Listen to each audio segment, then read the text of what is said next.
అంగన్వాడీ సమస్యలపైన ప్రభుత్వ ఉద్యోగులుగా గుర్తించాలి. కనీస వేతనం మాకు 26,000 ఇవ్వాలి. తెలంగాణతో సమానంగా మాకు వేతనాలు పెంచుతానని చెప్పి ఈ రోజు జగన్మోహన్ రెడ్డి 1000 రూపాయలు తెలంగాణ ప్రభుత్వం పైన అదనంగా ఇస్తానని చెప్పి ఈ రోజు మాట తప్పిన జగన్మోహన్ రెడ్డి మినీ అంగన్వాడీలు మెయిన్ అంగన్వాడీ చేస్తానన్నాడు. సుప్రీంకోర్టు తీర్పు ప్రకారం గ్రాట్యుటీ ఇస్తానని చెప్పి ఈ రోజు కోర్టుకే వెళ్ళమంటున్నాడు.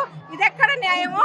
ప్రభుత్వ ఉద్యోగులు అన్ని శాఖల ఉద్యోగాల నుంచి అన్ని శాఖల్ని మమ్మల్ని అంగన్వాడీలు పనిచేయమని చెప్పడము, ఈ రోజు మాత్రం ప్రభుత్వ ఉద్యోగులు మమ్మల్ని గుర్తించమంటే మమ్మల్ని రోడ్ల పాలు చేసి మా కష్టాలని ఈ రోజు తీర్చడం లేదు.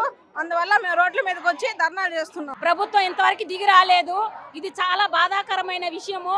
మాకు కష్టానికే మేము ప్రతిఫలం అడుగుతున్నాము.